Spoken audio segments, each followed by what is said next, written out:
In the news at 5:30, we're joined by Buffalo's acting mayor, Chris Scanlon, for our monthly Ask the Mayor segment. All right, Mayor, thanks for joining us here. Let's get right on into it. So one of the big headlines today, of course, is the matter involving Erie County Sheriff's Narcotics Chief DJ Granville. I know in the past, a lot of things have been said in terms of it's under investigation, but one of the things that was said today by the police commissioner was that he first learned of the situation in January of this year. How come you didn't know about the situation earlier?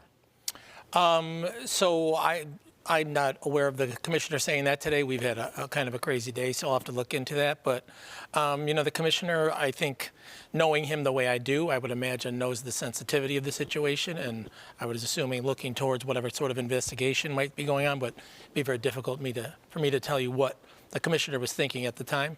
But again, like I've said, the fact that this has gone to the Internal Affairs Division and they're doing their investigation, I have the utmost faith in that department to do a thorough and professional job, and then we'll deal with things when we get the full investigative report. But do you personally have questions about how information was relayed to you? I know that the initial incident happened during a previous administration. This is your hand-picked commissioner who apparently didn't tell you anything about it when he learned of it. No, I don't have any concern with the way Al Wright runs the Buffalo Police Department. I have full faith in him. That's why when I put a list together for people to be the new commissioner, he was the list, quite frankly. I had full confidence in it. I was just glad that he accepted the position. So again, I can follow up with him on this and have a conversation with him, but I have full confidence in the way that Al Wright runs that department. Do we know when this investigation could wrap up?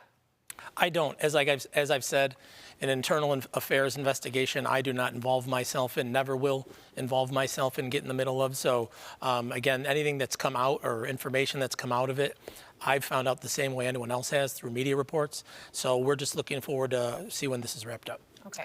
Another key aspect that happened down at City Hall today was there were some budget hearings already underway.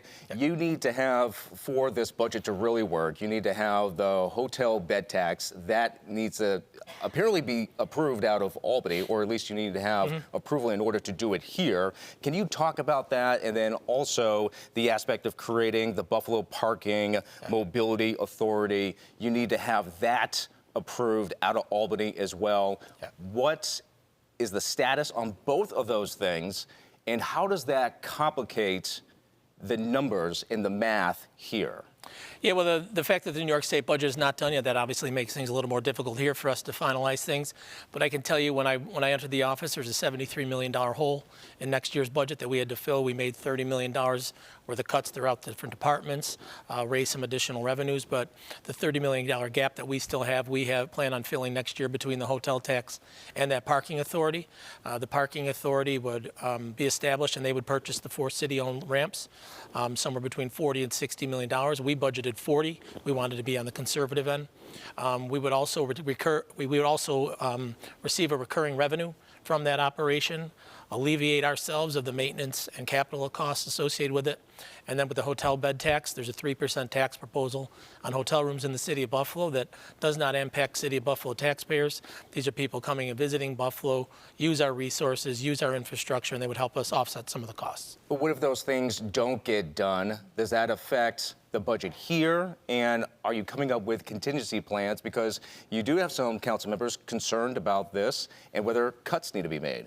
Well, yeah, first of all, I feel confident it will get done. And we've had tremendous support from the Assembly, in particular from Majority Leader Crystal Peoples-Stokes, who's been a real champion of these 2 pieces of legislation. Had very good conversations with the governor's office. I feel comfortable with their support. We need support from our Senate delegation. There's no question about it. That's what's holding this up, is support from our Senate delegation. But if for some reason it doesn't come through, we've certainly had conversations within our administration. But the thing that the Senate delegation needs to understand, that if we don't have these 2 pieces of legislation and want to keep that same budget, you're talking about a 30 or maybe larger 30% tax increase. No one wants to do that. So in order to offset that, we'd have to go into cuts. And you're talking about drastic cuts to police, fire, public works, the most essential services that we have. You spoke with the council today about the budget. They were questioning, right now we're getting money for those ramps and for parking, kickbacks. after several years, that money will run out, or will there still be kickbacks from the ramps? Yeah, I think that's some of the misinformation that some people are putting out there.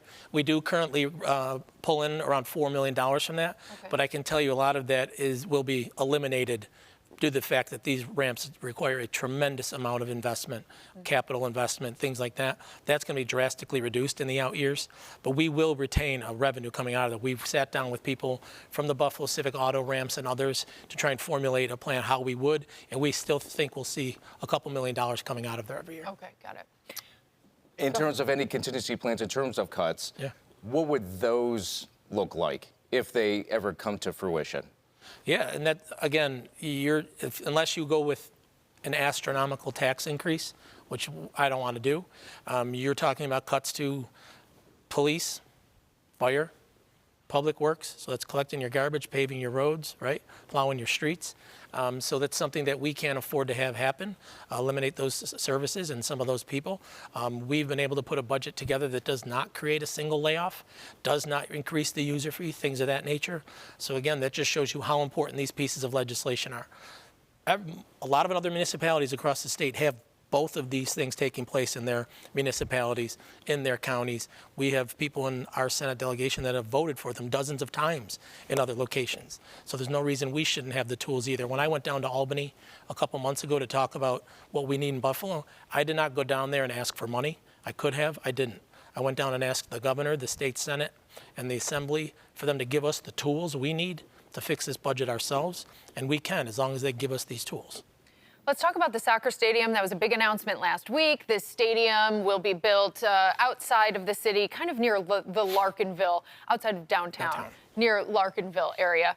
Why did they choose, and why didn't maybe you sway them to maybe build downtown to get more people to that core? Yeah, listen, I would love it in downtown Buffalo, but it's very difficult to tell people who have privately owned land and are funding something privately where to do something. You have people involved that are very passionate about the project and are willing to invest their time, their efforts, their resources. So I think it'll be successful where it is. Listen, I wanted the other stadium downtown too, but that's not happening either. So I think we'll make it work. There's some other things going on in that neighborhood that'll, I think that will play off one another and hopefully create another little destination area there. All right, very good. Acting Mayor Chris Scanlon, thanks a lot for the time. Thank you both. It's a busy time of the year for you, of course, with budget season underway. We will track it all. Yeah, thank you both. Thank Thanks. you. Mayor.